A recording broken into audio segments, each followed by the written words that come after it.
이제 한방간호를 볼게요. 여러분들 한방간호 한 장만 넘기시면, 두 장인가요? 두 장만 넘기시면 뒷면에, 아닌가? 한방간호 볼게요.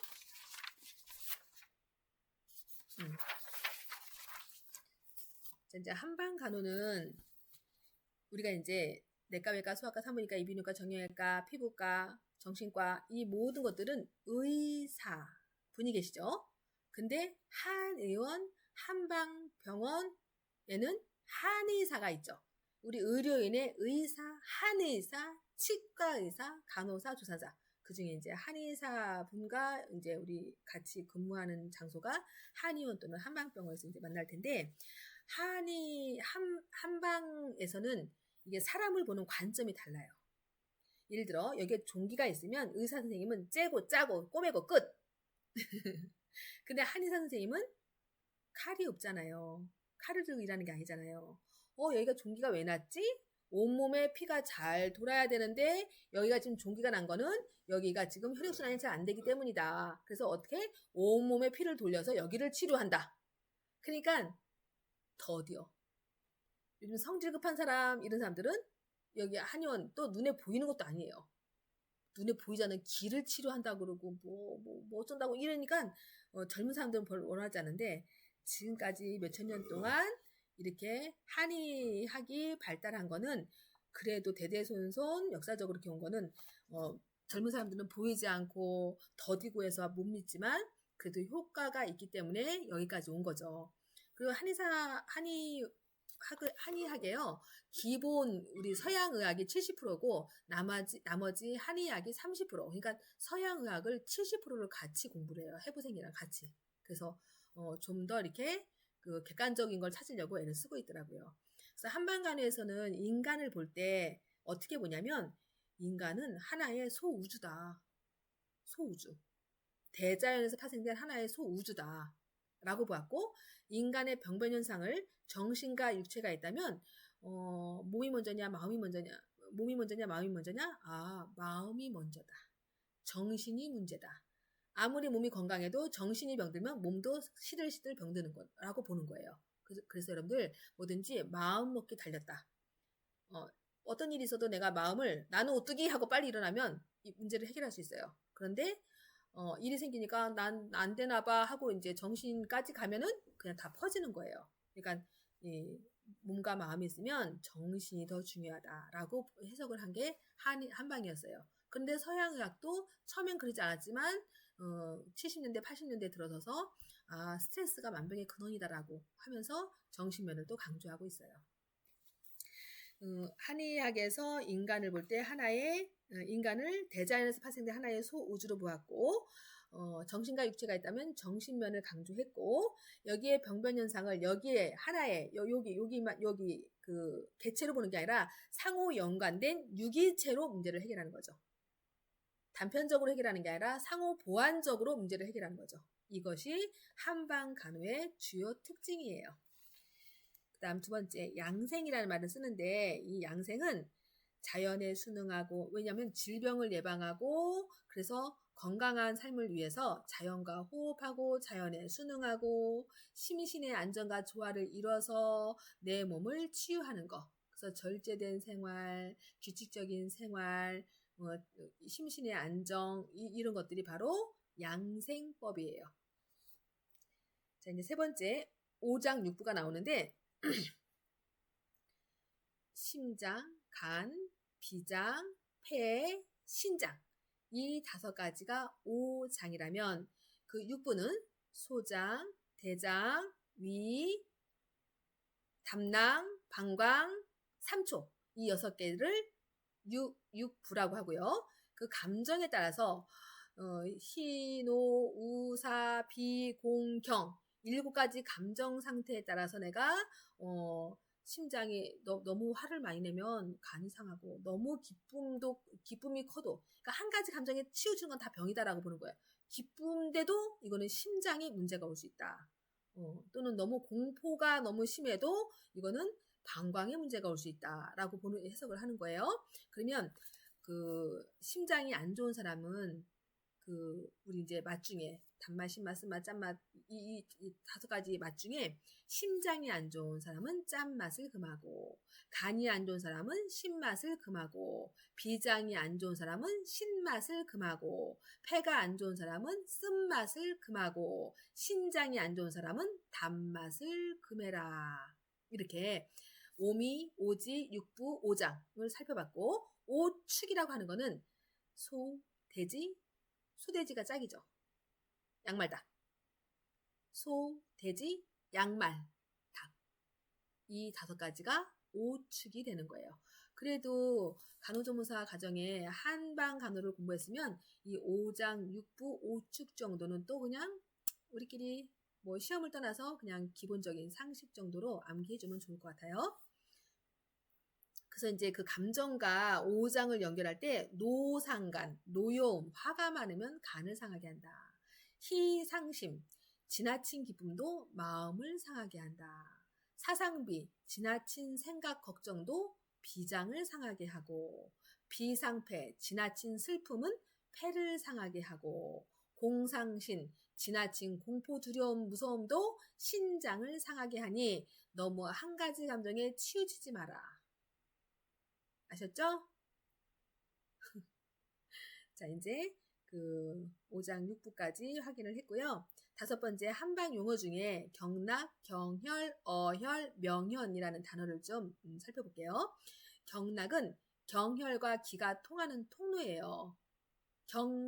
경락은 경혈은 기가 모이고 출입하는 통로. 그래서 경혈 자리가 뭐냐면 침 뜨고 뜸 뜨고 부항하는 자리.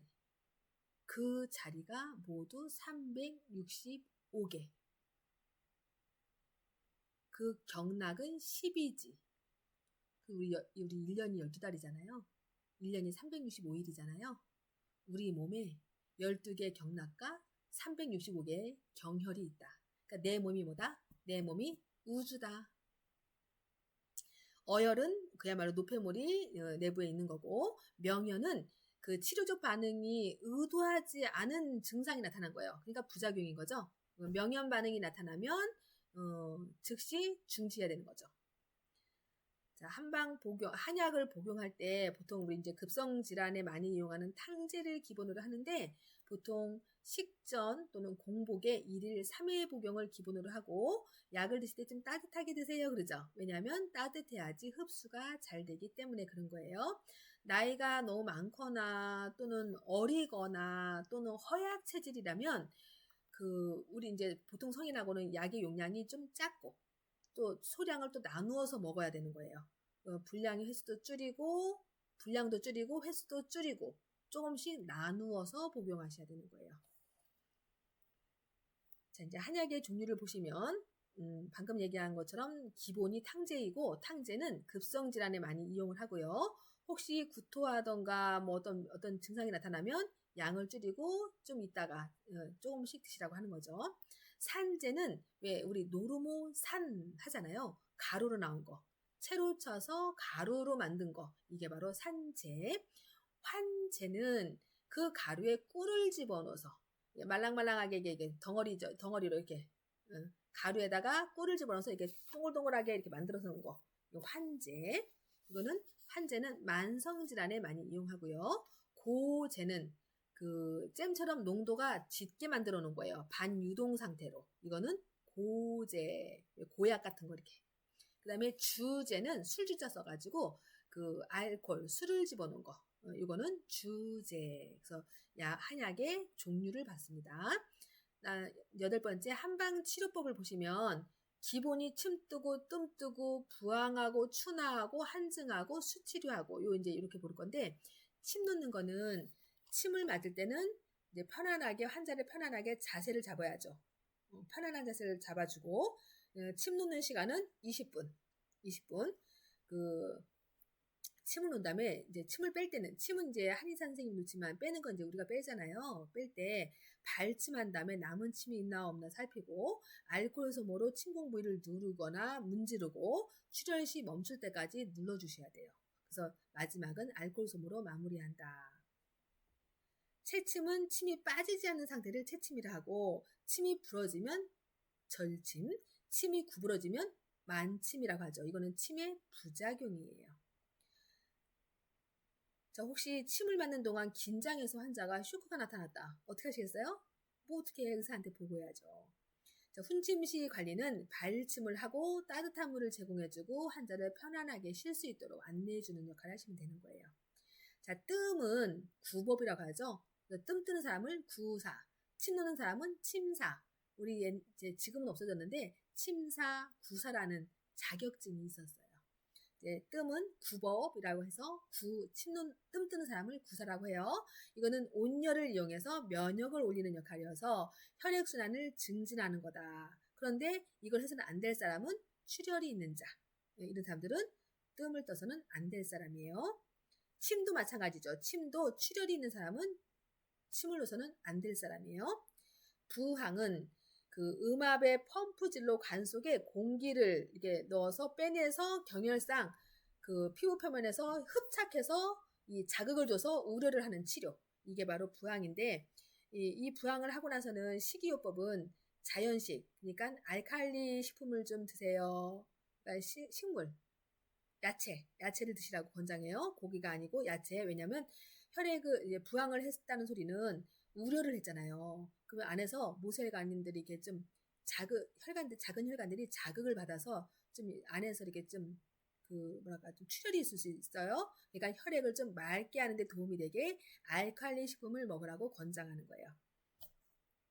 자, 이 부항은 15분 정도이고 15분 이상을 사용하면 안 된다.